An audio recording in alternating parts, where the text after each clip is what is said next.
Hello, everybody, and welcome back to the Classic Quest podcast. It's your boy HSR. It's your boy Chris Chrome. It's your lady friend Bonnie. And before we jump into it, we're going to do some housekeeping. And if you want to skip in that, you can check in the description of this video and you'll see. Or if you want to skip while watching this, yeah, you can get a skipping rope and join us. And you can just see when the episode starts in the description.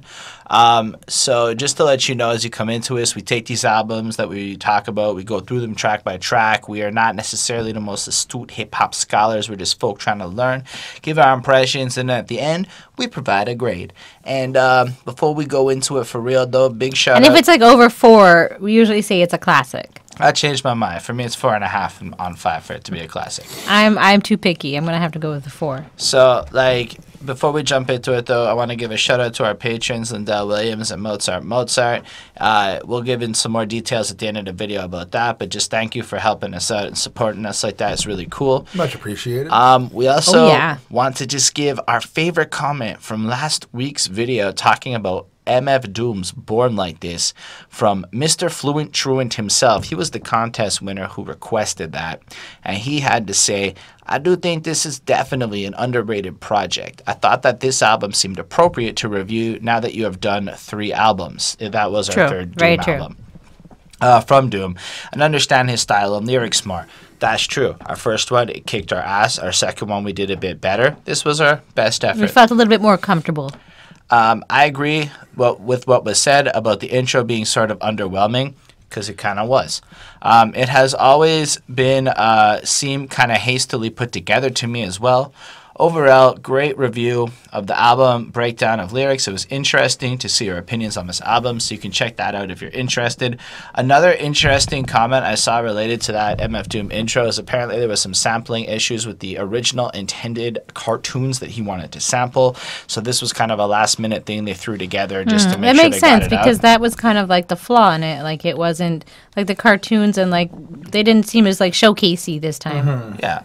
And then, so, anyway, why don't we get into maybe this week's episode and start talking about that? Chris, why don't you introduce it? Well, for this week's Classic Quest album review, we went with Common B. And the reason we went with that is because Gio was our third contest winner, and he wanted this one.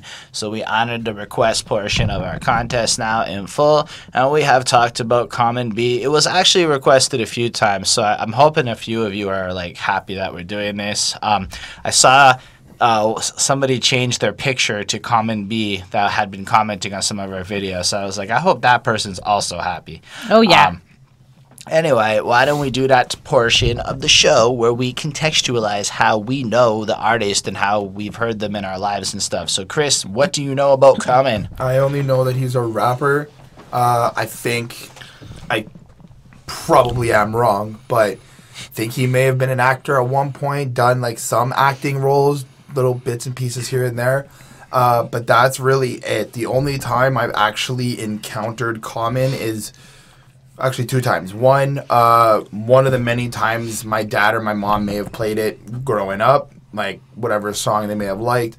And 2, for me, which would be the official time, is when I saw him go on lyrical battle, lip sync battle, something like that, some show like that on like MTV or whatever it is.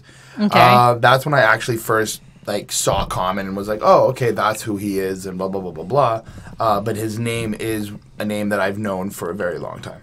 Okay. And you, Bonnie? Yeah, I didn't really know who he was. I feel like I'm sort of similar with you. Like, I feel like I may have, like, I didn't really, I suppose I knew that he was a rapper, but I've never listened to anything, like, particularly, like, unless I, like, listened to it without knowing that it was him. And, like, I feel like I knew, again, like, he may have been involved in, like, some acting. Like, I didn't really know what he did there. Like, he really stood out for me a few years ago when he did the Selma song. And he was at the Oscars, and, like, he was very present there. And I was like, whoa, I need to look up this guy. Like, right then was the moment for me when I was like, okay, this guy's somebody to be, like, paying attention to. Like, why am I not paying attention to him? And so That's kind of the moment I kind of looked into some of his stuff, lightly, obviously, but I still think that he is a great artist, and I think that he's pretty interesting. So, more like I said, more sort of like a recent discovery for me. Yeah, I know Common was like the conscious rapper. Like, I guess if everyone else was trying to be the villain or the OG gangsta type, I got the impression that Common was trying to be the role model, the good guy, like almost the opposite of what you would expect from a rapper. That was like the reputation I understood of him.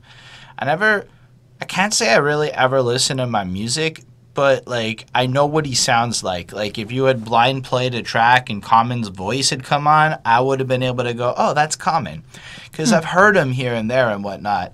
And then there's that Jay-Z lyric about like something about rapping like common sense, but you know made money, so he hasn't been rapping like Common since, because rapping like Common is you know not necessarily going to get you paid.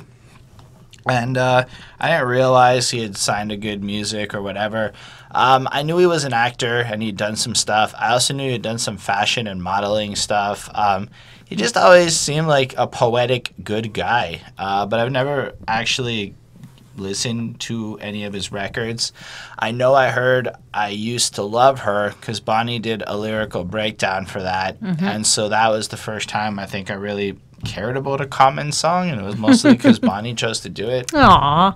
And then so then we came here, and then you get this album cover, this yellowish album cover, and he just looks like the happiest, smilingest, freest freaking person ever. Like, but I think it's showing like that's like a very different look for you know, a black, you know, rapper, male, that's on the cover. You know, it's showing somebody that's not like tough and like, you know, making all these poses and with guns and with chains and with, you know, bulldogs or whatever, you know, like it's sort of, or, it's just, you know. He's a man he's who's just so found happy. Inner peace. Yeah. It's so cool. And then if you couple that with the title Be, just the essence of being, like he's really just found something strong. Like just that alone, like, from the first time I ever saw it in the comments as something people had requested, it's like there's something about this title that made me curious. Like, what does the guy whose name used to be Common Sense have to say about the state of just being, you know? And it made me curious. It made me really want to hear the album.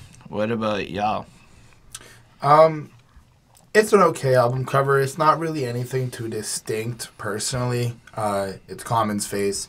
He is smiling. He does seem, you know, very happy, very optimistic. From what I understand, he's from Chicago. And from what we've heard from Chicago, it's very extreme, very negative energy. So to kind of know that background and then also see him on the album cover, I guess it's like, oh, you know, somebody's smiling, somebody's positive, like it's great. But I don't think... I guess with the title Be, he's just being, he's just in the moment. But I mean, it's just his face, really, for me. Happy face.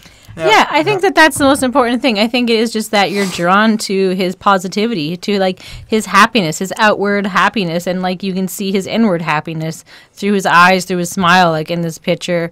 And also like the yellow. I think the yellow is important because it's a happy color. It's the sunshine. It's bright. It's, you know, full of life. It's, you know, it's things like that. It's about bumblebees. You know, it's great things.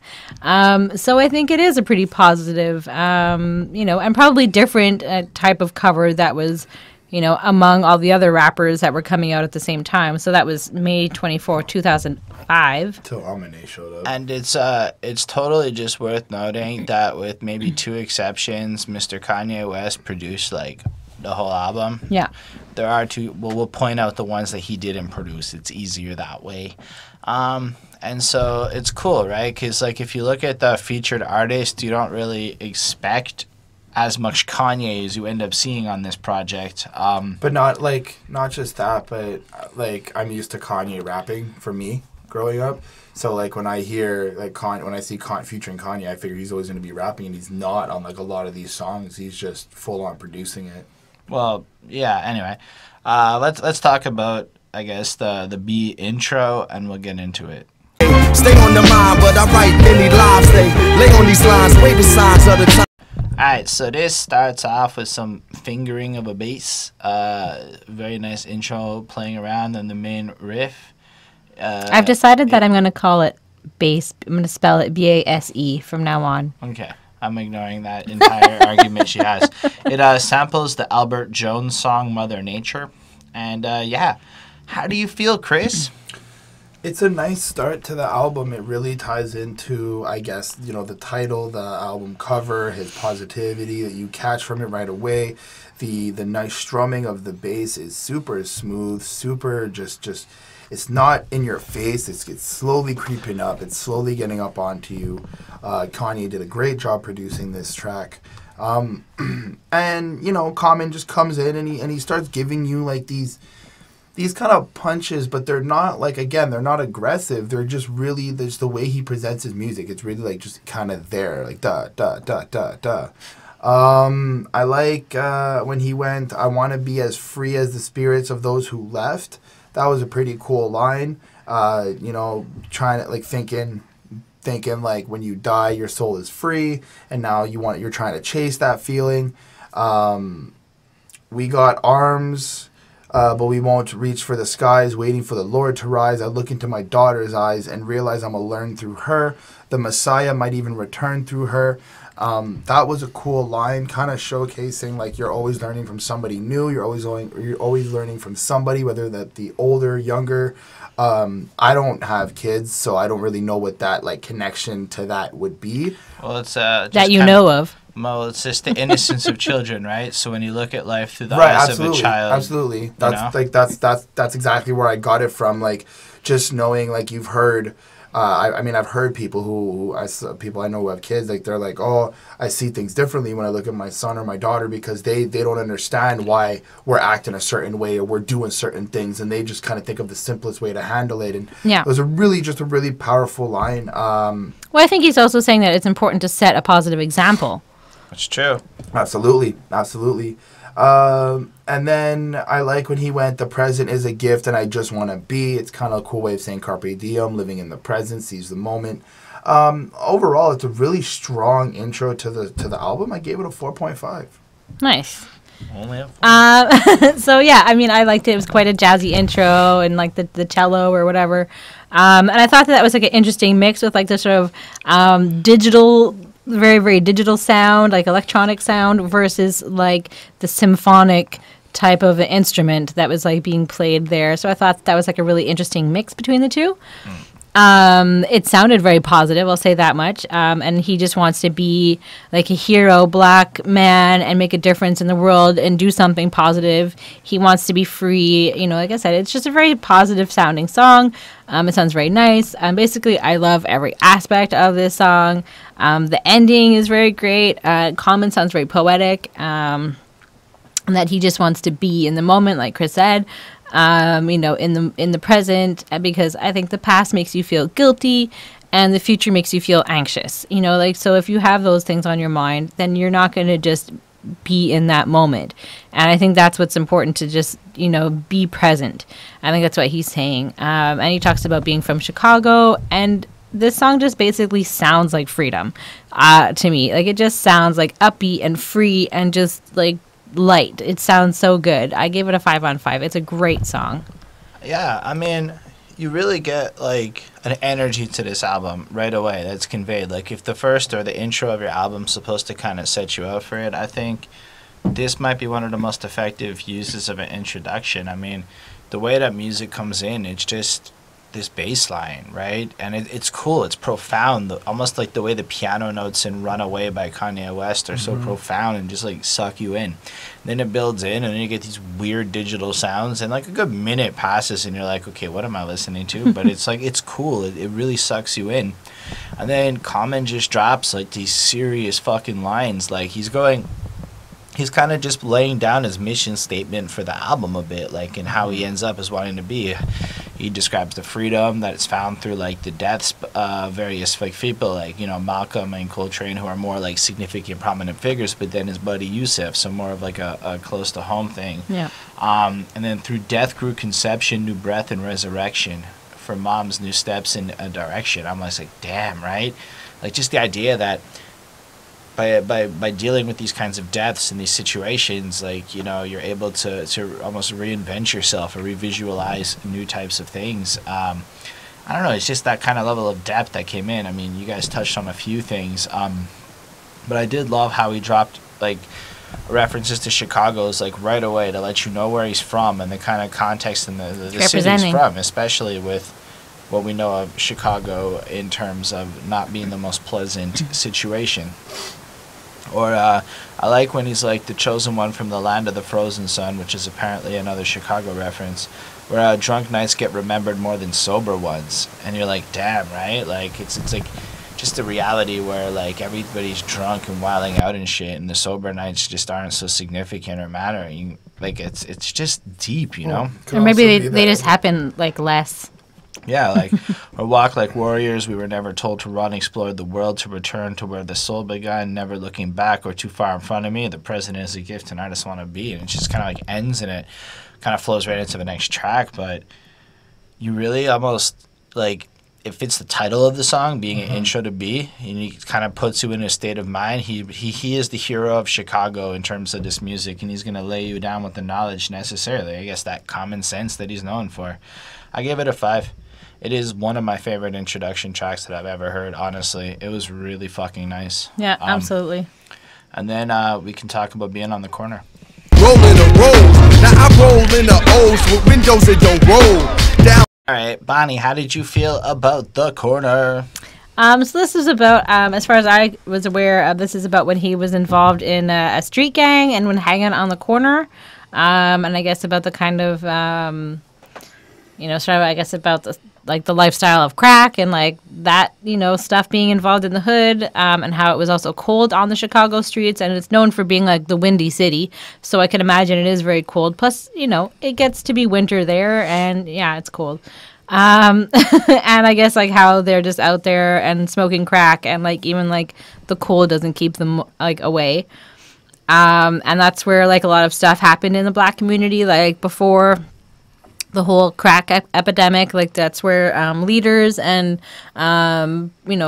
people who were making changes in the community and doing things for the positive were on the corners. And like now, like he's talking about like how it's the corners is like a negative place to be hanging out. It's prostitutes and it's drug addicts and whatever else and drug dealers and stuff. So it's not the same as it used to be. Like black people are doing different things than the past. So yeah, just sort of like change and growth that happens on the corner, and like like the cornerstone of like the community is like the reflection of what's happening on the corner, like a cornerstone of a building. Like it shows like the kind of where it starts and what's going on, and it sets a tone for like the rest of the community, like I said. So I think it's a pretty interesting way of looking at it. I gave it a 4.5 on 5.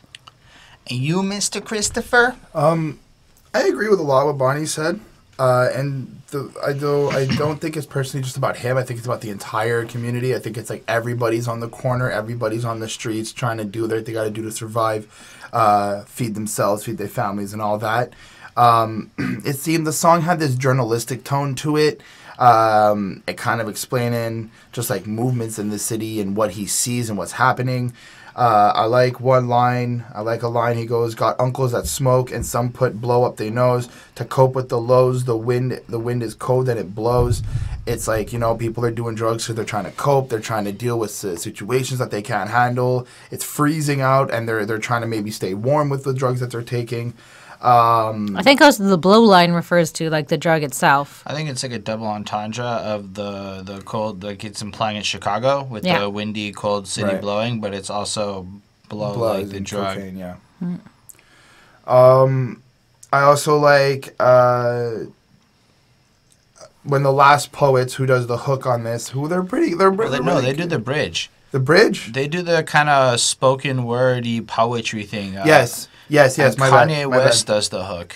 I like when the last poet said, "We overstated, we underrated, we educated. The corner was our time when time stood still, and gators and snakeskins in yellow and pink and collared blue profiles glorifying them." And it's, for me, what I took away from that was everybody came from the streets. Whether you're a white collar worker, white collar worker, blue collar worker, whether you're XYZ, everybody has been on the corner in this environment and has dealt with different struggles and different different situations. I mean, just to like add to that, the other part is like he goes from the Last Prophets is the corner was a rock of Gilbert, Stonehenge, or Taj Mahal, our monument, our testimonial to freedom, to peace, and to love, down on the corner. And you're just like, fuck, eh? Like, it's just this revered place. Like, they're visualizing. Because I think the last poets, are like, they started in the 60s. So, like, what they saw in the corner would not necessarily be the same thing as 2005. Go on, Christopher. And then I like one of the last lines I liked was when he was addressing what they're doing in the city. We talk shit, play lotto, and buy German beers. It's so black packed with action that's affirmative, the corners.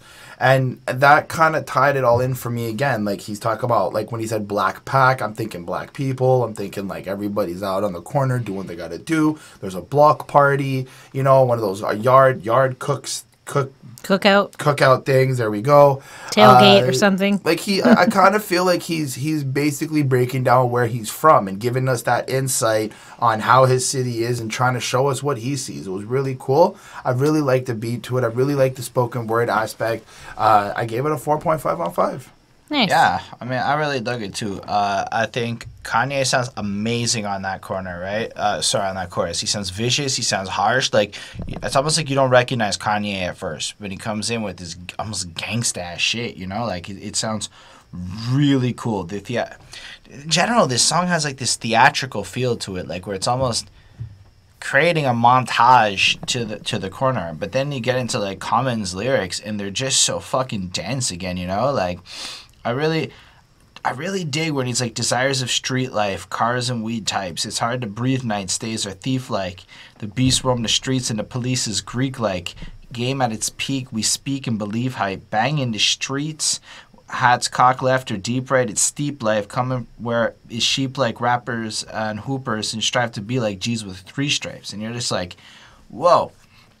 He keeps the rhyme scheme completely proper, right? Like, in terms of like, maintaining the same I kind of sound the whole way through. Meanwhile, he's contextualizing almost just every stereotype that seems to be like existing for what black men are being exposed to and expected to be like, while also subbing it in with the realities that come with that life, such as the police brutality in the situation. And it's fucking like dense. Just the whole song has this like the seriousness to it, while still like almost like in the quest to be free, we have to address the realities of what the situation are, and he really effectively does that, I think. I give this a 5. I was really fucking into this song. Cool. Yeah, and then we have some more Kanye and Common with Go. The body of a dancer. We had chemistry cause she was a cancer. I just gotta put it out there. I don't really like Kanye on this chorus, man. Like, this chorus, it's my least favorite chorus I think we've reviewed in a very, very long time.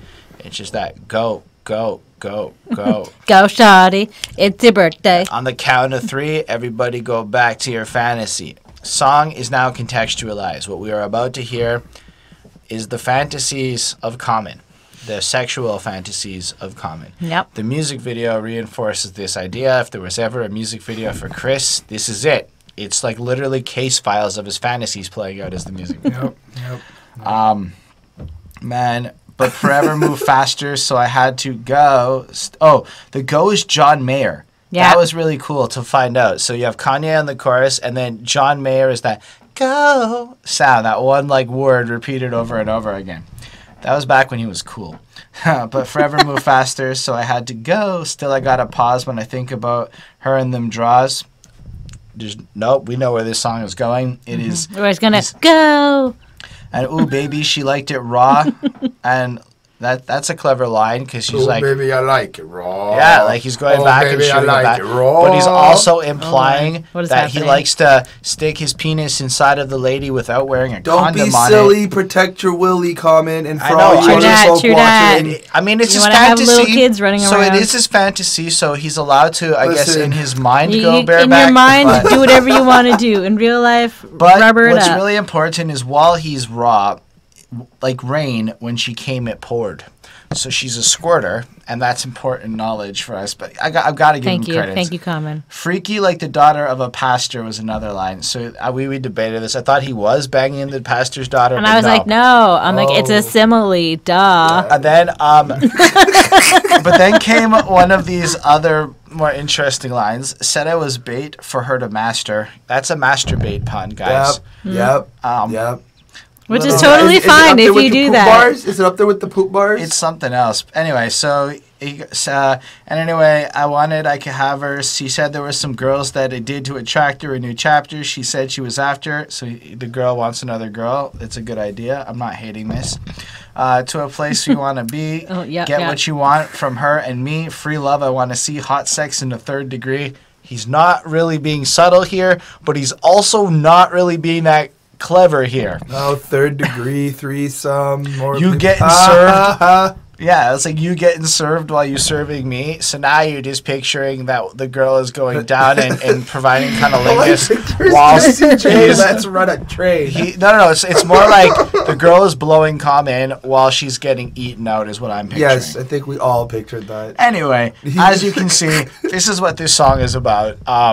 I think it's interesting. It very much humanizes Common. Like if Common has these fantasies, then everyone is normal. You know, it's like it's okay to want to have he's still a sexual being. Are they though? Well, he's fantasizing. He's not doing anything harmful. I feel like the verses are really well put together, and I can get past the corniness of the subject matter.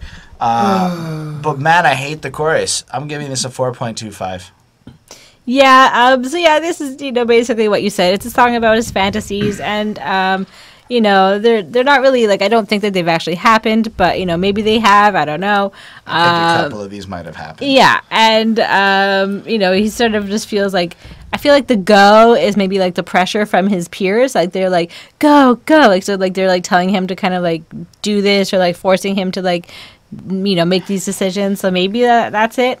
And she's like, he's fantasizing about these beautiful girls that everybody wants. And then he does her in the bathroom stall, I'm guessing at the club. And he tries different positions, and she's a dancer, so it's, great and whatever. And she's freaky like a pastor's daughter. And he makes her, ejaculate, so good for him and good for her. So thank you for taking that time to do that.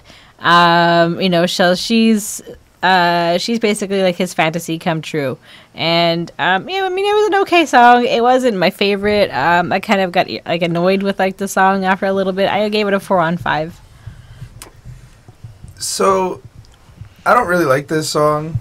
The verses are tight, the flow is tight. I guess the sound is tight-ish, but Kanye sucks on this on the chorus. That was count to 3. Everybody, go back to your fantasy.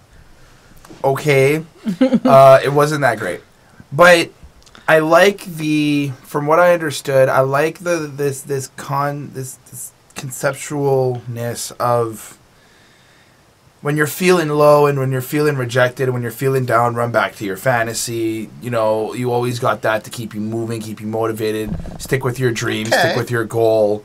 Or it could be, and then I had to go twisted.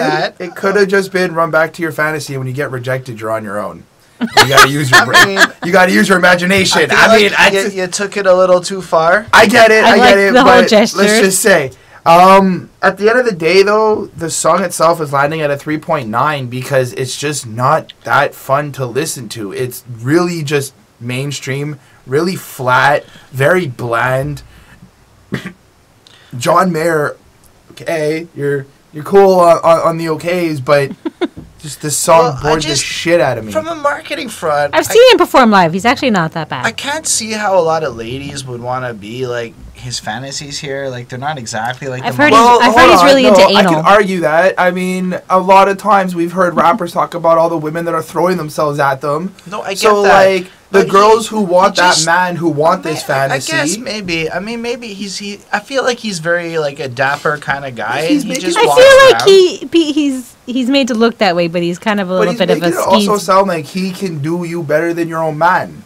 That's what he's making it sound like. I don't actually think that's what he's trying to say. I don't think he's trying to say that, but I'm saying that's what he's like. It's how he sounds. That's just what he is. It's what he the way I hear this. It's the only this not appealing in any way. But if I had to think, like, you know, what type of girl would maybe like this? Maybe a girl who likes this type of man, who's gonna treat her like this. Okay, anyway, let's talk about Faithful. The sex wouldn't be ashamed to give a part of my check wearing a cross. Something just clicked while we were talking about Go. This is a really well-placed song on this project, right? So you have Go, which is kind of the song about indulging in your sexual fantasies, let's say the more negative side of doing a little that. sinful behavior. And then the next track is all about being faithful and like almost like a pure 180. So like you have the one side is like the temptation in his existence, and now it's but like, I think it's also the temptation of woman, because he talks about he wonders if God is a woman, and I think that, you know, after having, like that's what Go was, right? Like the temptation that he's facing of just like the sexualization. but I think of it's women. I think that's what it is. It's like And then this is like the response, because as you said, it's like this starts off. I was rolling around and in my mind it occurred, what if God was a her? Would I treat her the same? Would I still be running game on her? But I think, and that's kind of like literally what the whole last song was. Okay, hold on. Let me just throw some little dash of Chris on this. Oh boy. I Substantiate your Chris. I feel like that is like kind of changing it to what if there was a different view on it. Like, I thought of that for a second. I never think that God could be a female. Never. I always think that God could be a dude. That's just me. Okay. But now thinking about it, would I look at a woman differently if God was a female? Like, just would the you sense do the of like same things to ultimate her? power, ultimate sophistication, like just being that top and knowing Would your that it's a behavior female, would you change? treat women differently? I mean, and I feel like that line is also kind of taking that in context. Like, you know, I was sitting back and thinking, like, what if God was a female? Would I run Mac on her? Would I be different the way I treat her? That's literally what the verse is. I Right, think but Common. the verse is I him think running Common through did what he questions. needed to do here. He made you think. He made you. I mean, but that doesn't change what we were saying. How, considering the last song was like all about the objectification of women, to start off the following song as like and a thinking about counterbalance. them as like just being like this high. Remember how we like talked about all those Eminem couplets on the Eminem albums? Right. It's kind of like feels a little bit like that. Now this album was apparently heralded with all the awards and all the greatness. So I was trying to just kind of look into like how the album flowed a little bit, so we sounded, you know, not so dumb to y'all. And that just clicked there, and I was just really fucking impressed with that. I mean, because to go on with this questioning, would I want her for her mind or her heavenly body? Couldn't be out getting bogus with someone so godly. If I was with her, would I still be wanting my ex, the lies, the greed, the weed, the sex? And you just get like this sense where he's like really just reconsidering how he's treated women his whole life. And I guess he's in his 30s at this point, or at least approaching it, because like he started in the early 90s, so he's got to be getting older now. So I remember reading somewhere that he was like 40 something now. Like now? Yeah. Yes, I mean, it makes sense. And I mean, I'm 30 now, and I'm starting to revisit a lot of my stupider ideas in the youth and come into this. Then I wanted to ask a serious question. She asked, why do men always have to stray? He said, hey, I'm bad, but not as bad as Eric Benet. Now, like, was cheating on Halle Berry really like the biggest thing in the world? Like, so many people have brought up Eric Benet. I think it's just because she was a very wanted woman. Like, she was very attractive. She was like the girl at the time, and like I think that like to cheat on somebody that everybody holds to be so precious, I think that's what it was. It was so scandalous. Sounds like a way to bring him down off the pedestal. I don't know. It's crazy. Like, I never knew who Eric Benet was until I heard his name brought up in a bunch of rap songs. So I had to Google him, and then I found it out. I think Jay-Z brought him up at 444, even though it's a little comparable, I guess, what happened. Anyway, I'm not getting into that. He didn't actually lose the girl. He salvaged it, so it's not the same. Anyway, all sorts of great lines here. Like, I used to take him out to eat. They wasn't really eating. Might have got a little head, but I wasn't really cheating. I don't know if that would fly with most of the ladies out there. I'm pretty sure most ladies would think that head is cheating.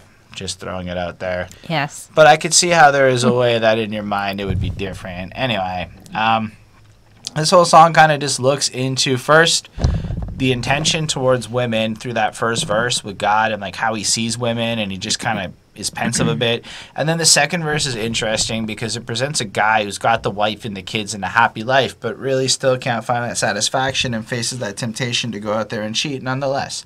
And then makes the decision to not cheat and goes home and stays faithful. With that, like, chorus there in the middle that was kind of singy and stuff. I don't know. This was an okay song.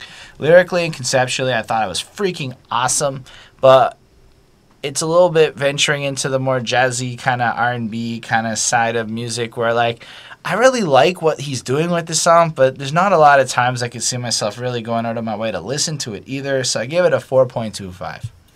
Okay. I like this one. I get, we've got John Legend and Bilal here. I'm not sure which Bilal is featured. So he's wondering if God is a woman, and would he, like you said already, would he treat, women differently?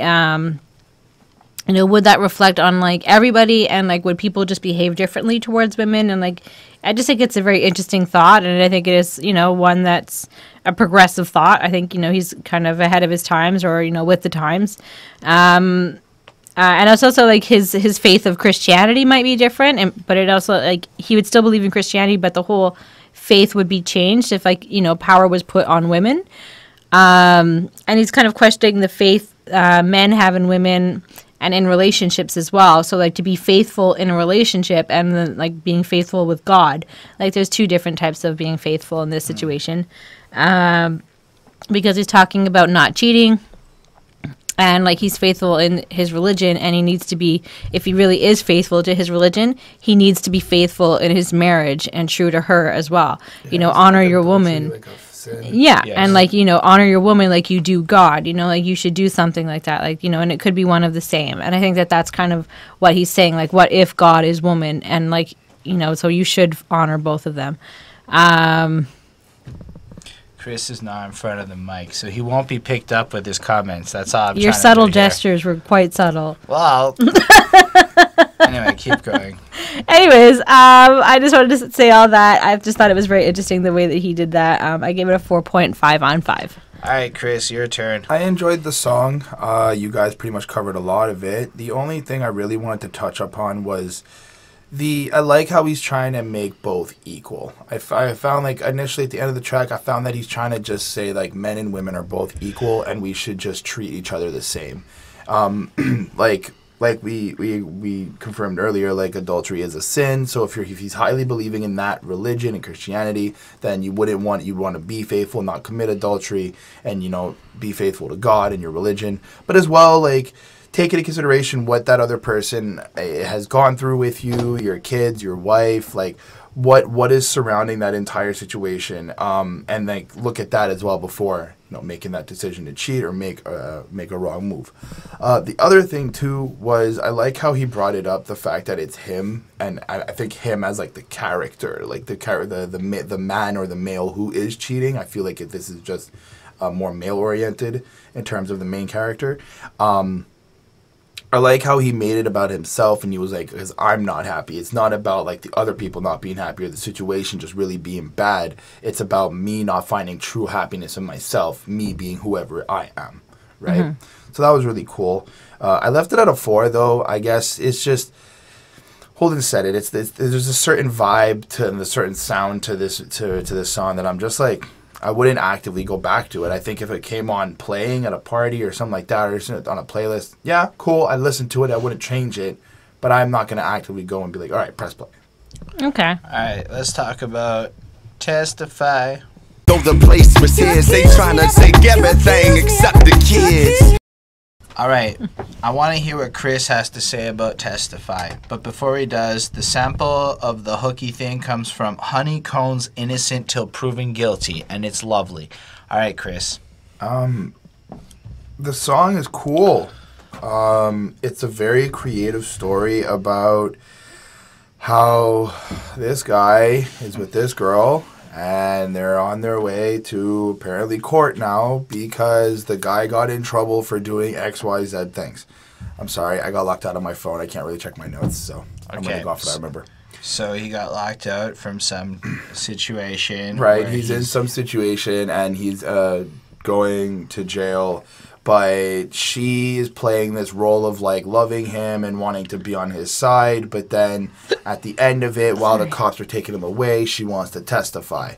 And the entire track is basically just a very big fuck you plot twist to the guy, and the girl is just trying to get all like trying to get him arrested and setting him up. Awesome. And what did you give it?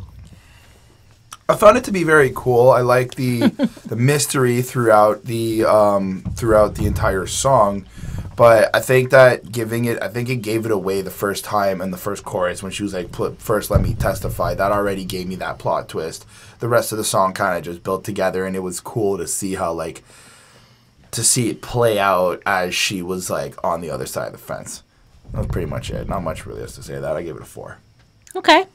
So yeah, according to Common, that this song is about like a queen pin, like sort of like a kingpin, that like loves her man, but like kind of forced him to do like illegal things, and she's kind of sad and playing like the oh no, like my man's going to jail, but like really she kind of wants him there because she knows that, I'm guessing she was involved in whatever crime it was, but she didn't get caught and he did, and so she's gonna like make sure that he stays in jail and she's just gonna like fuck off, and whatever. She's not gonna care that he's there because she's not serving time, I guess, right?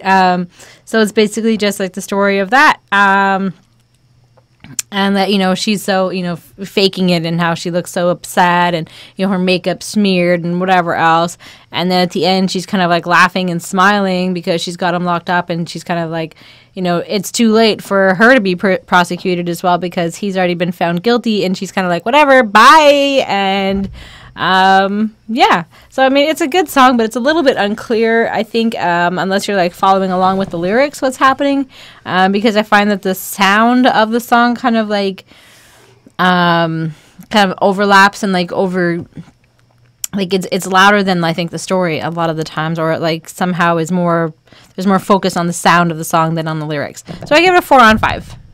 Well, I mean, it's worth stating that what they're sampling that's over and over again, it's almost part of the beat, is before you lock my love away, you need to let me testify.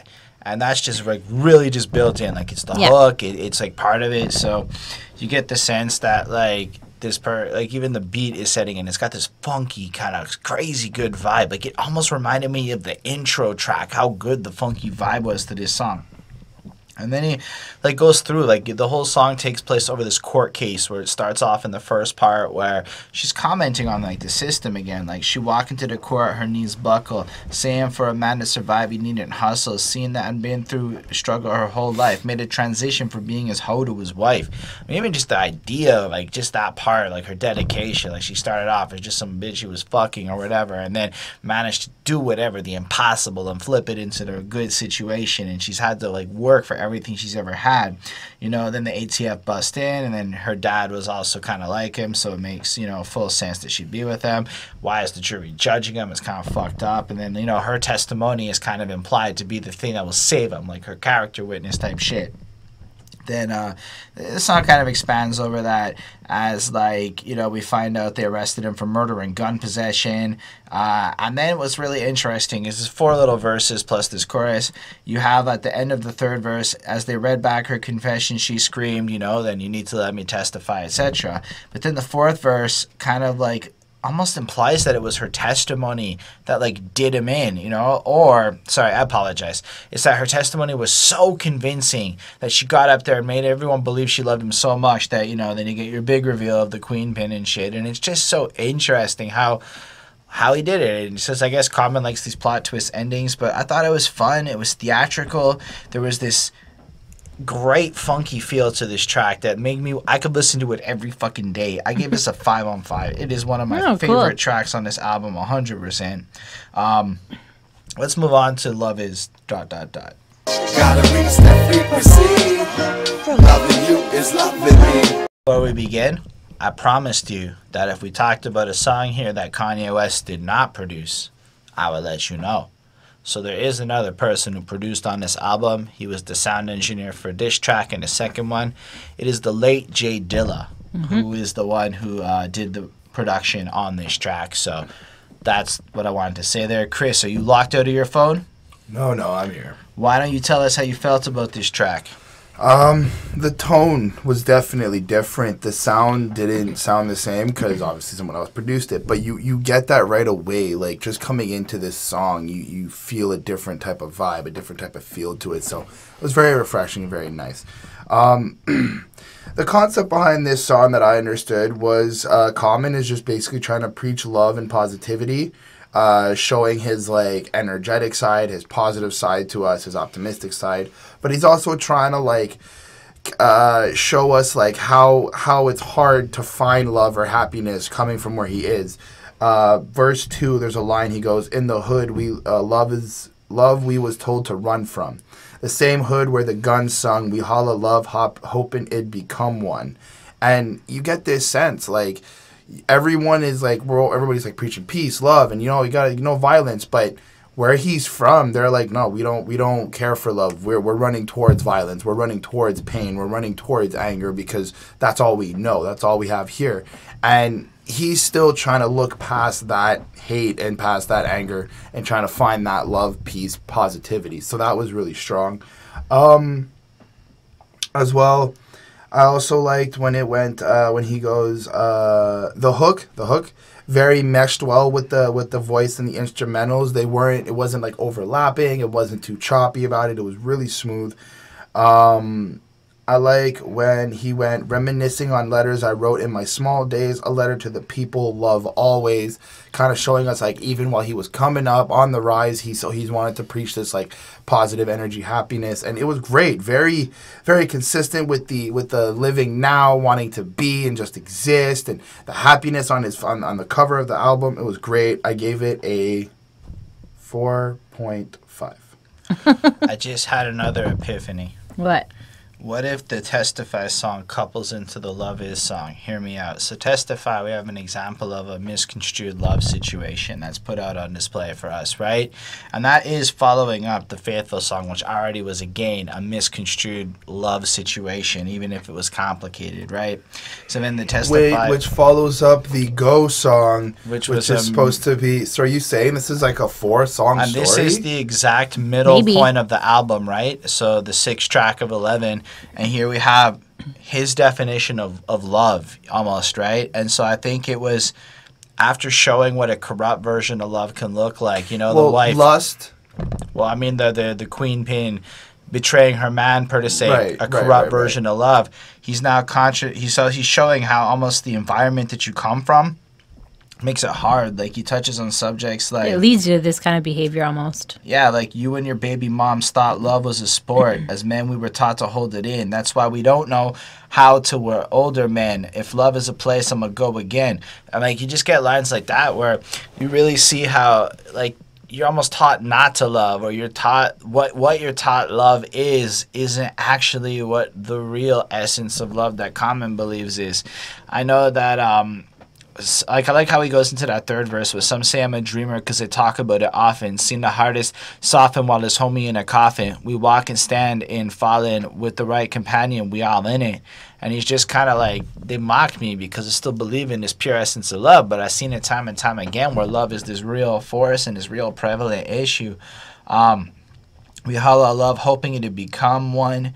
Crack got so many lives undone. From lack of love, many hide, some run. I knew this girl with a son who dreamt to act in his plays, demonstrating with her man, had her trapped in a maze, trying to find herself again, much that she'd gave away. Love can free us.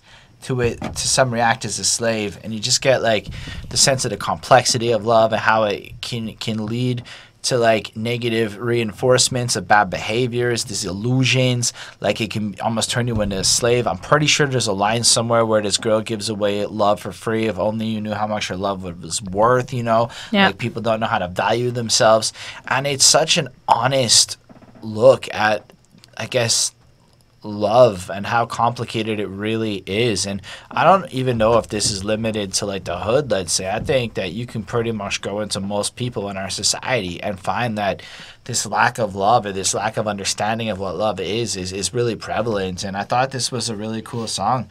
The chorus is singy and nice, and look, the beat is just not my cup of tea. It is well produced. It's really nice. It's really groovy, but it isn't my favorite. I give this a 4.5 on 5, but I know it should be a 5. I know that everyone else probably believes it's a 5, but I have to be honest, it's a 4.5 for me. Well, we've all given it a 4.5 on 5, so I feel like it's a 4.5 on 5. But they might disagree.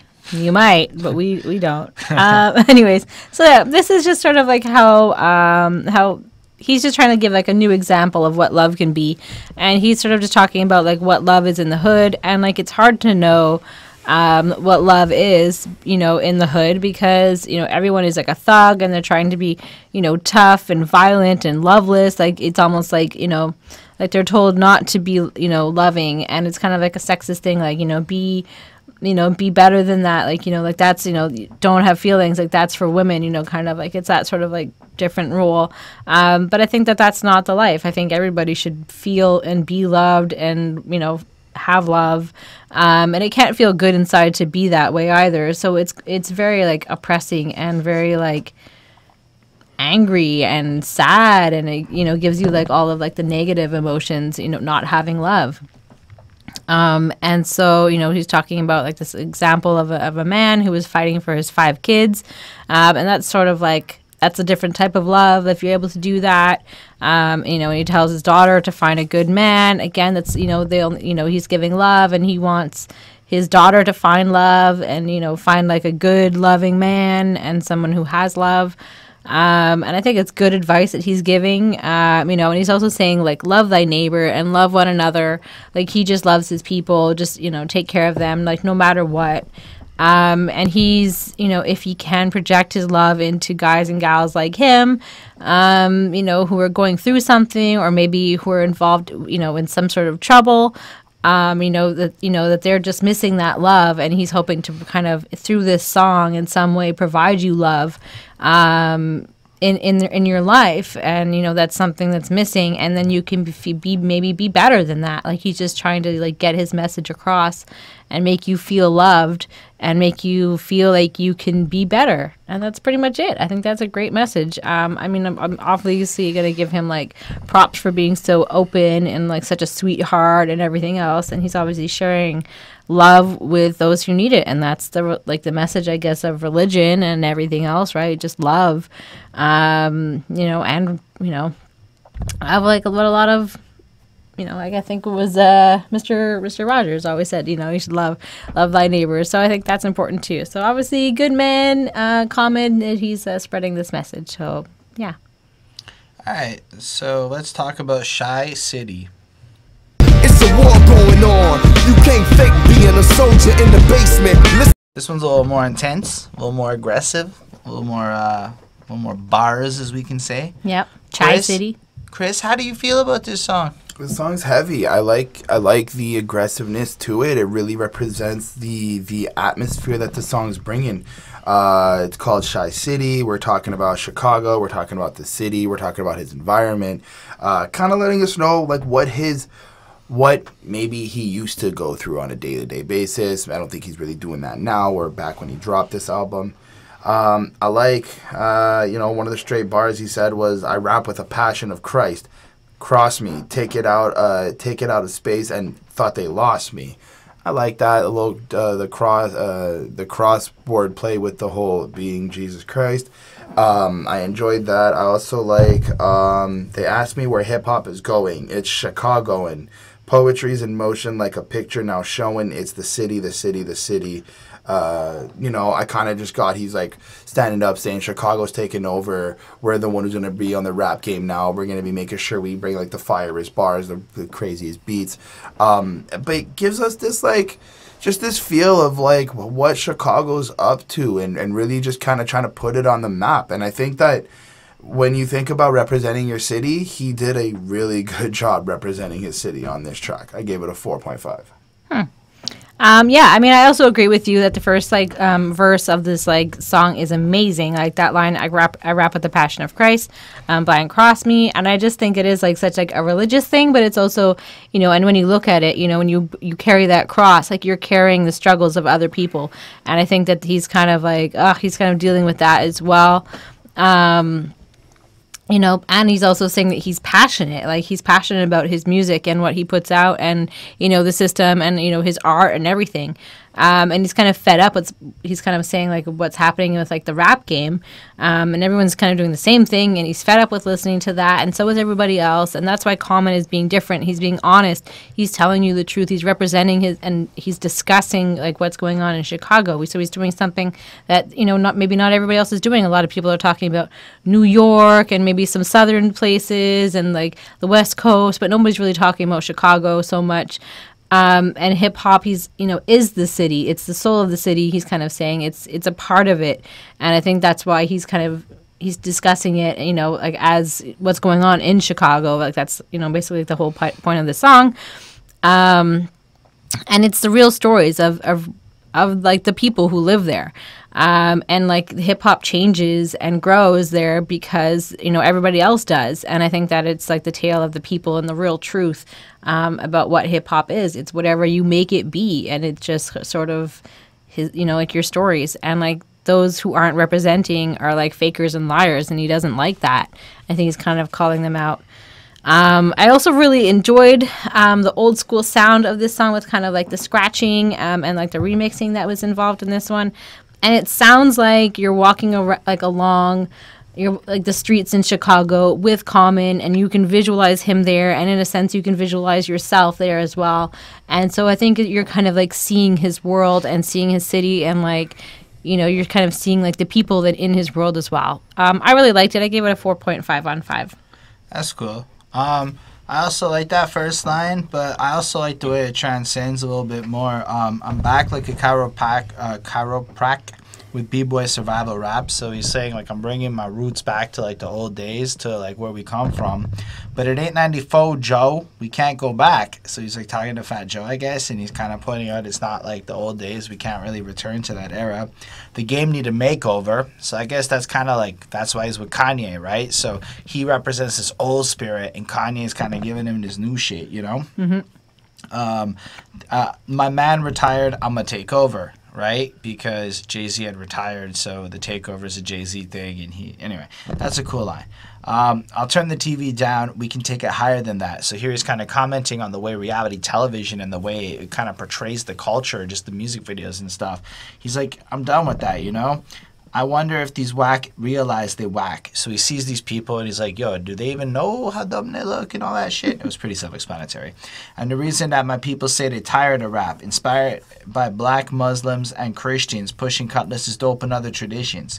So he's saying that it's very clear we can see why people are done with rap because all the dumb shit going on, whereas he's inspired by all these various real shits that are happening, different spiritually. I think it's important that he mentions Muslim and Christians because he's saying I'm open-minded enough to hear what other people of differing mindsets have to say, you know, in the conditions of the city. And, you know, and it's kind of like he's putting out that this whole hip-hop thing is, as you guys have pointed out, the spirit of the city, etc. And then he kind of goes in there, but there's a few other good lines that I thought were worth pointing out, like, I tell him fuck him like I do the police.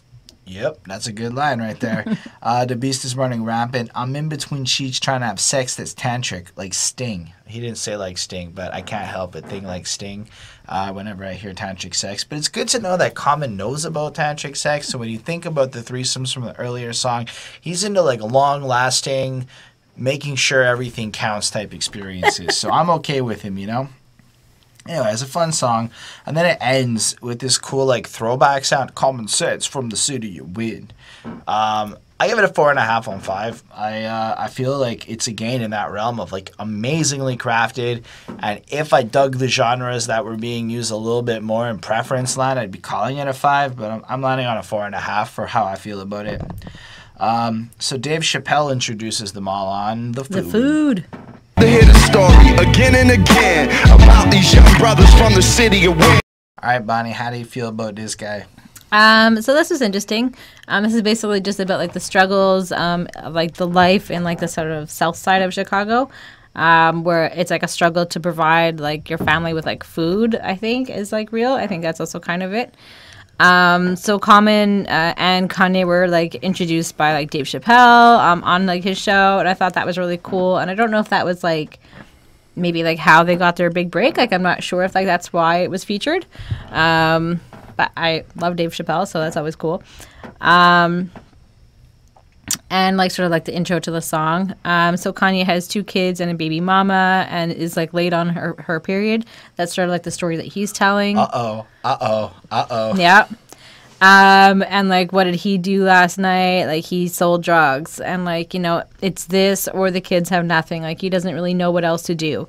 And he looks back and he sees that he was in like a desperate time and a different, you know, desperate place. And like, these were his like only options that he was aware of, you know, that he could, you know, sell drugs or, you know, be homeless or, you know, and have nothing and whatever. So these are your options. You know, you're going to obviously choose drug dealer, I guess.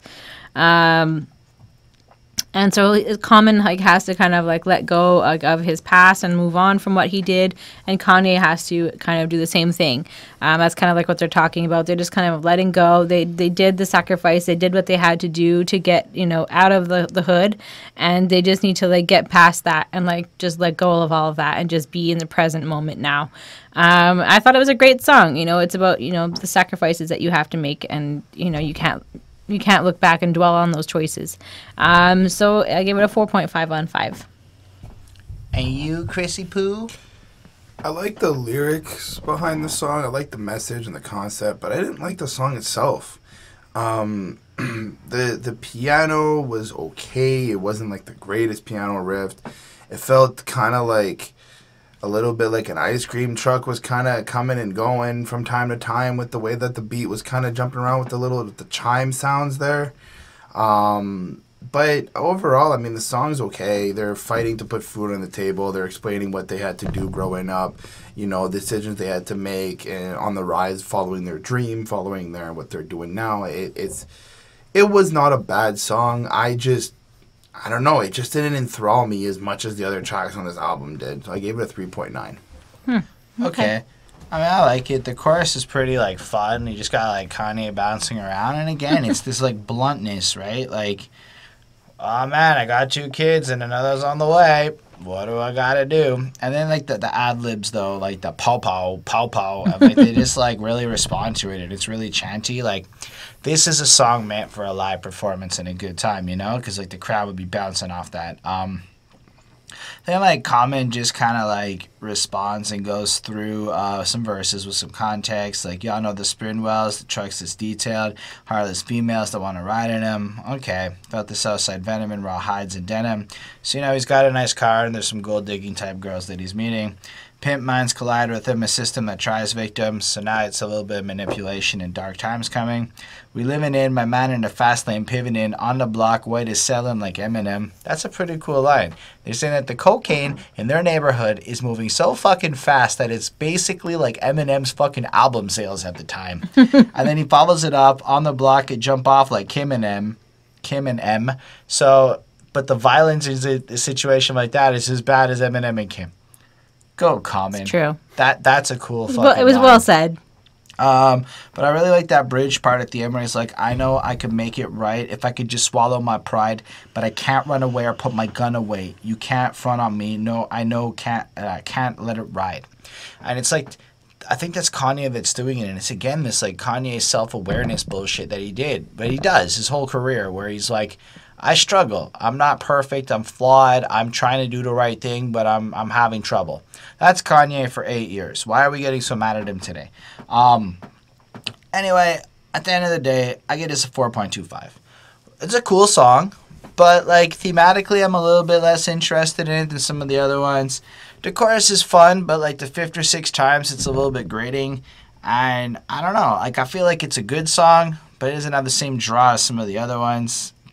But I like the beat a lot, and I like the feel of it, you know? Anyway, Common writes songs for real people. We want decent homes, so dreams we say out loud like speakerphones, just to keep. Bonnie, how do you feel about the Real People song? I mean, so it sounds kind of like a very like 60s or 70s like television show or something like that, which I'm not really like a fan of so much. But I think like the message of the song was fine. Like, he's just sort of like trying to shine a light on like the, you know, his people and on his community and like what's, you know, going on, you know, and what they need. And he's trying to like just get that message out to them. And And he's kind of talking about, like, you know, how people knew him before he was rich, resent him now for having made it and having become rich. And he's just trying to communicate with his haters. And he's just like, you know, listen, if you're good and you're honest and you tell your story and, you know, you have good goals and you want to, like, inspire others, you know, you can have that too. But if you don't and you don't do what he tells you to do, then too bad. Like, you're going to, like, not make it, I guess. You know, and he just wants to inspire people, and he wants people to learn from what he's saying. And he's an inspiration and sort of like a representation of, like, him and his community. And those who are going to hate, it's fine, because it's just part of his success. Like, he's going to, you know, it just comes with the success, you know, of having haters. It's, you know, it's never going to go away. So like I said, the sound isn't necessarily my cup of tea, so I gave it a 4 on 5. Yeah, that's cool. And you, Mr. Chris? Something he says really, really kind of bodies the song for myself. Chris in front of the mic. So dreams we say out loud like speakerphones just to keep them on. It's like a colored song that keeps keeping on. I guess knowing I'm weak is when I'm really being strong. Somehow through the dust, I could see the dawn. And right there, I kind of feel like that just kind of contextualizes the entire song in terms of understanding the struggle that is needed to go through and understanding that eventually there is a bright light and there is that happiness at the end of the way. The song has other kind of various lines saying a similar thing, which I found really cool, very positive, very optimistic. I like how he's also trying to just express, like, he's making songs for real people, but he's not really saying anybody's fake or anything like that. He's just kind of saying, like, if you take the time to sit down, listen to what I have to say, understand what I have to say, and just kind of just be open-minded with it, you're a real person to me, and you are somebody who understands the wave, who understands the movements. It's a very great song. I left it at a 4. All right, I just gotta throw out this lyric: trying to reverse the slave's mind and insert the brave mentality.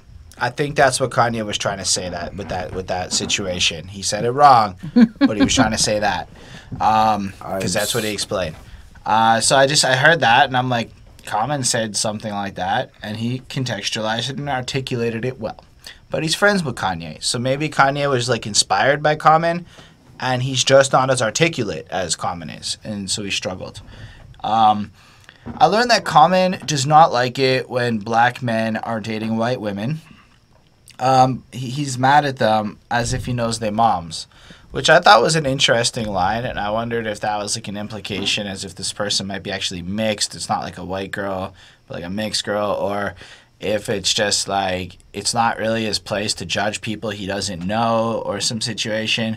But he's definitely not thrilled at the interracial relationship type situation. Told to go beyond the surface of person to person. When we listen, our condition seems to worsen. Now, I guess I get where he's coming from. I mean, according to all the dating sites and stuff, black women are in a tough spot for perceived beauty and respect and desiredness and whatnot. So I suppose in Common's mind, he's trying to imply that by dating a white chick, you enforce the stereotype that black women are not as valued as white ones. There's a bunch of lines in the song that are good and deep like that. I think one that is really cool was a lesson we all speak at one point or another, what you expect from one who smoked a joint with his mother. That's a fucking interesting line. If you smoke a joint with your mom, it changes your relationship with your mother. I can tell you that from experience. Whoops, though I hope she doesn't watch this. Watch me as the cops be trying to pop and lock me. They cocky, plus the mentality is Nazi. And the way they treat blacks, I want to snap like paparazzi. So here we have some astute criticisms of, like, the police brutality and the types of shits that are going on in 2018 today, still and now, and all that. Anyway, the song's thematically really strong, but it sounds a little bit boring because of that beat that Bonnie described. So I'm giving this a 4 on 5. Cool. The next song is called They Say. Day with focus, grind, broads, and good wine. They say dope is sour, so it's homework and hood crimes. we finally get our Kanye rap verse. Woo! I kind of like this song. I like this song a lot. It has this really cool feel. I feel like it's Kanye. This is where I feel like Kanye is responding to his haters a little bit, right? Like, he has a lot of his old school underground fans who probably see him with Kanye West making the poppest of pop records in their mind, you know? Like, I'm assuming here based on my brief little research, but like, this is his transition from underground star to like mainstream success, right? And then it starts off with, they say I lost his mind, but in the scheme of things, I never lost a rhyme.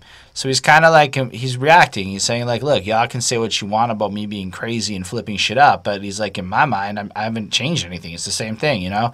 The thin line between love and hatred. It's a cool commentary on your fans and things, because it's true. They'll just turn on, not to say you guys, but like fans will turn on you in a minute, and if you polarize or you say the wrong thing, and we see it more often now than ever. He's the black pill in the matrix, the saturated life. They say life is what you make it, so I wait quick on a spaceship so I can take it. Again, you get the sense that he's looking for these opportunities to like elevate his status into the stratosphere and get out there and get something more of his life, you know? And that's okay. Common does his thing, but really for me, Kanye steals the show. John Lennon's chorus is beautiful. Not Lennon, legend. Legend, sorry. That, like, it was fun. It was a beautiful chorus. But then Kanye just comes in with, the sweet taste of victory. Go ahead and breathe it in like antihistamine. And that's when you realize Kanye's here, because of course Kanye is going to bring up antihistamines when he's trying to breathe in stuff. You know, like, that's the kind of corny, weird-ass guy Kanye is, and I love that shit. Now, I know they're saying, damn, yay, you snap with this beat. Fuck you expect. I got a history. And I'm like, okay. So he's already addressing the fact that he's a little bit unstable and unpredictable in 2005 and shit. I say this because I'm surprised that people are surprised by Kanye West all this time later. Then he's a groupie love now. Anyway, boring Kanye. But what I really like is, I know they can't wait till you're out of your deal. Look how they did D'Angelo. Ask him how do it feel. Apparently, D'Angelo, after the success of his first album, he was almost convinced by everybody that it was to do with how he looked as the sex icon. It had nothing really to do with his music and stuff. So he doubted his abilities as a singer and his ability to go through. So Kanye is kind of pointing out how people fuck with your mind like that, etc. I do like when Kanye is like, so please don't ever give me records I can't sample so I can vacate where it ain't no channels, etc. Like the idea of like, don't waste my time. You know, don't get my hopes up. Don't get me excited for some sound and I can't even fucking use it or whatever. I don't know. And then they go on and like Common comes back in, I believe, with the third verse. I like when he's like, they say life is a game, so I play hard, writing for my life because I'm scared of a day job. And I'm like, damn, Kanye's just, Common's just grinding, because the idea of having to go like flip burgers or whatever is not something he wants to handle or whatever. So I feel like parts of this song are really amazing, but the overall sound of it is again in that singy kind of world of, I guess, more of the soul that I'm not as into. So I give it a 4, but I know that it's worth more as a song. I know that it's a better made song than that, but I didn't enjoy it as much. Okay. So I mean, I took away like the they, you know, when they say it's like the critics, I'm thinking, and everybody who like judges them and him for whatever that they do. But what do you say? Like, kind of like, how do you feel about the whole situation, about like what you're doing? Like, I think that's like what's most important.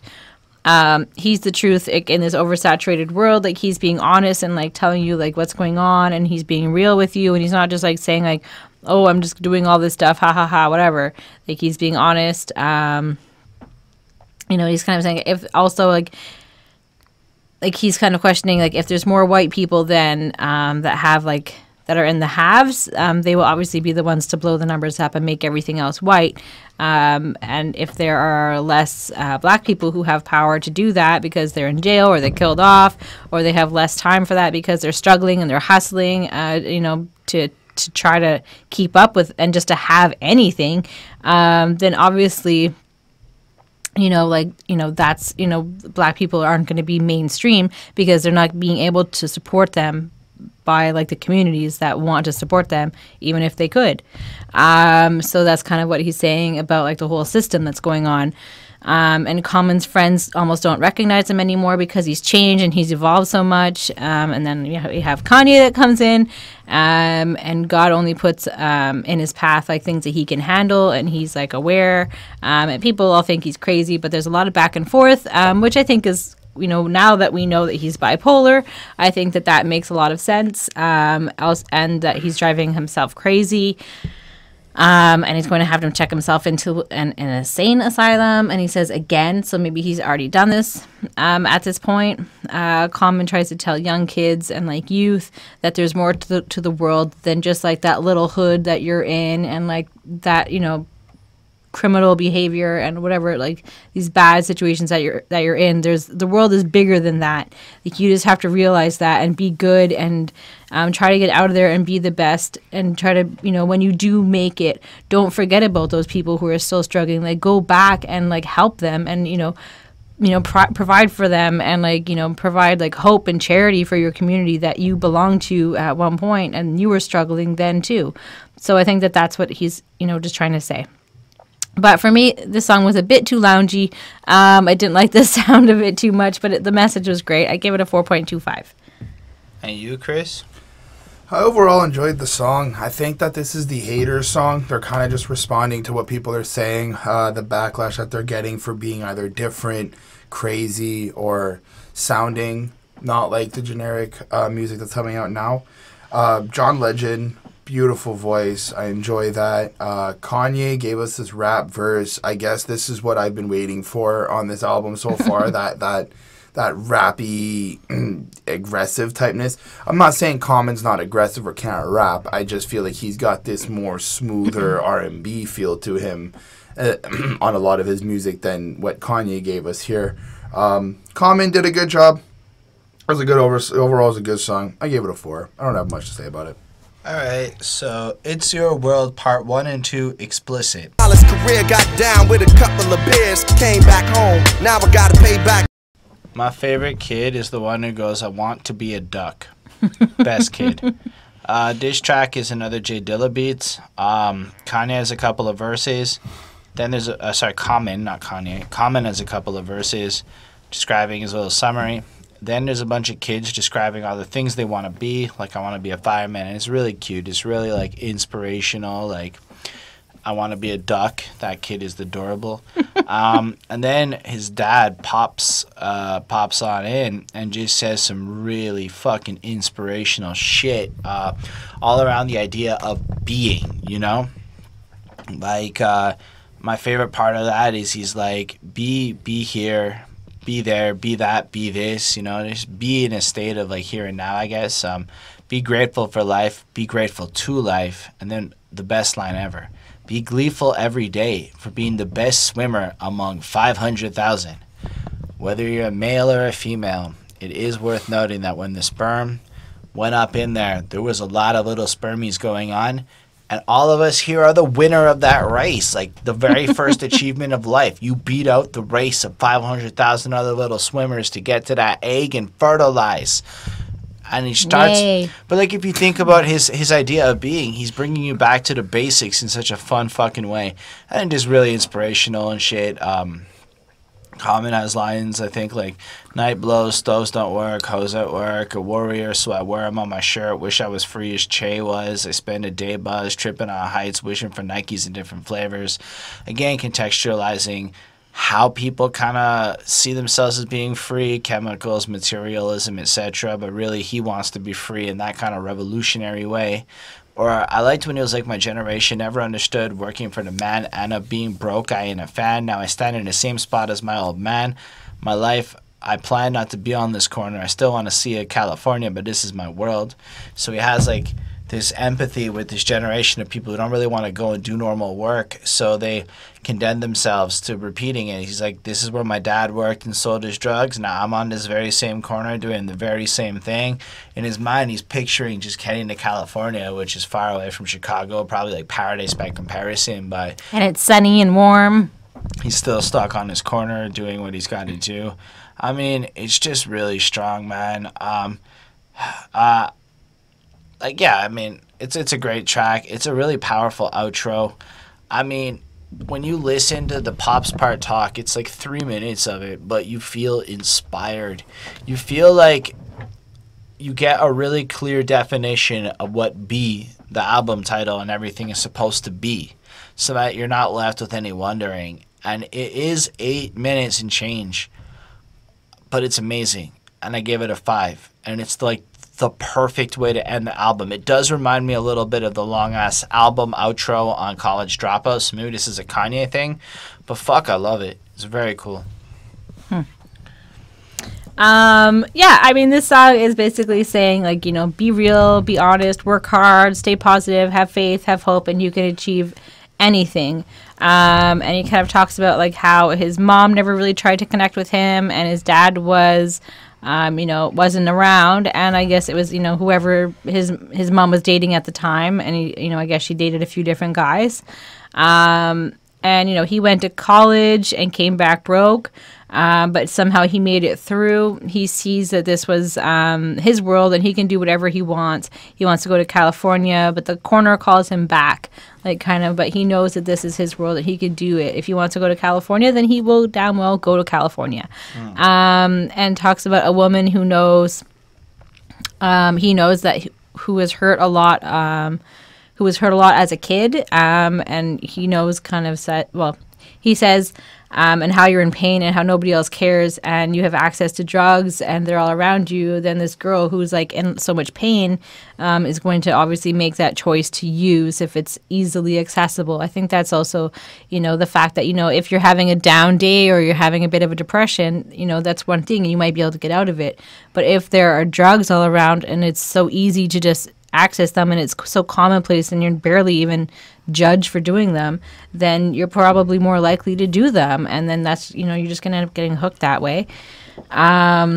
So she's kind of lost sight of her dreams and her world, and she's kind of on the corner again. Either she's buying or she's selling her body or doing whatever she has to do, and she kind of needs to reevaluate.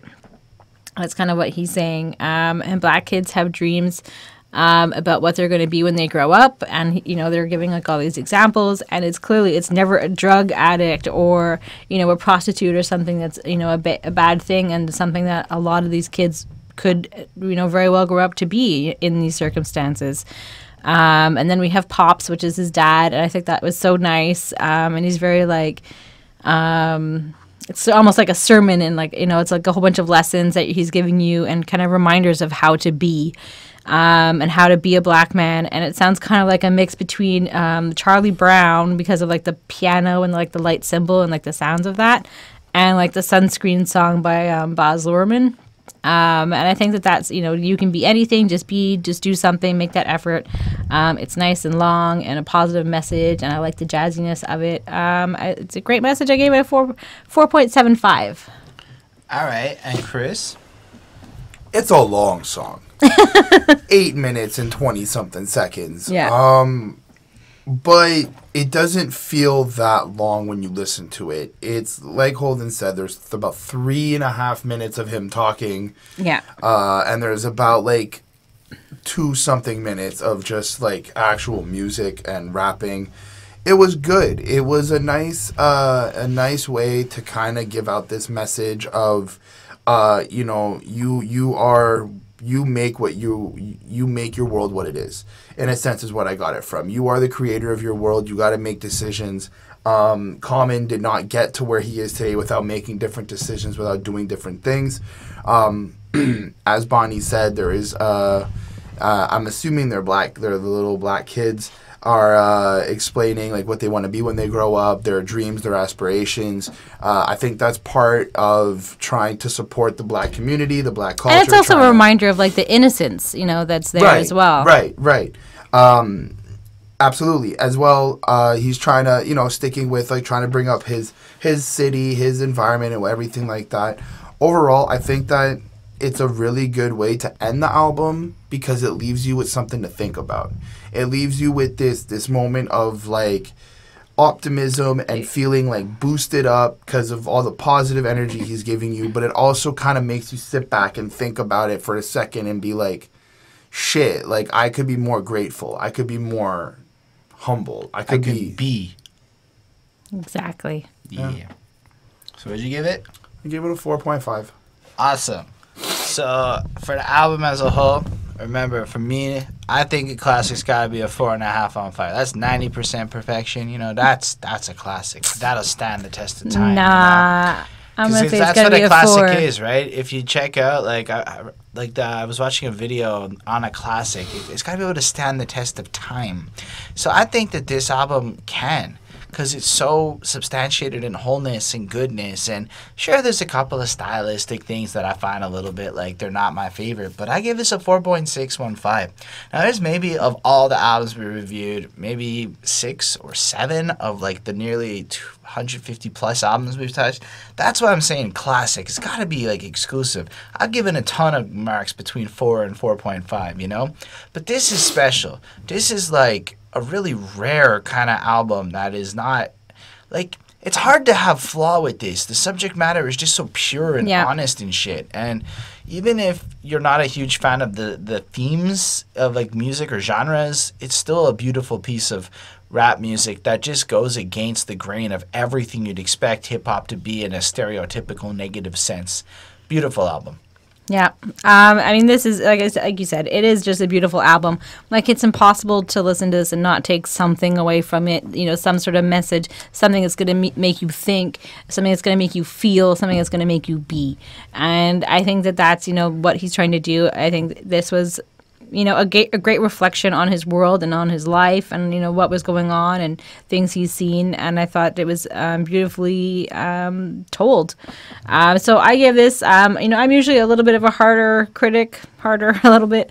So I give it a 4.409 on 5. So it's like an 88%, almost 89%. So it's almost like, you know, 4.5, almost, you know, works up to you. But in my standard, I'm going to say it's still a classic because I believe that it really is. It's really, truly just a great album.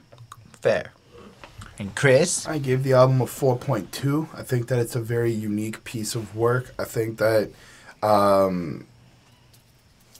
personally for me, in wanting to be an artist and wanting to be a part of the hip-hop culture and everything, I think that it's good that we listened to this album. It's good that we saw the other side of what, well, at least for me, the other side of what I usually listen to. I think that a lot of people should go back to this album and hear it for what it is and just try to get over of whatever it is they're getting, whatever it is they're dealing with, and just learn how to actually just be and live in the moment now and just exist and kind of coping with that and love and all that other stuff. But yeah, no, it's actually a really good album and something that I wasn't bored listening to. Yep. I wasn't honestly expecting him to say that at the end. I was just waiting for him to flip it and be like, blah, blah, blah, but after all of that stuff. But no, that was consistent. Good, Chris.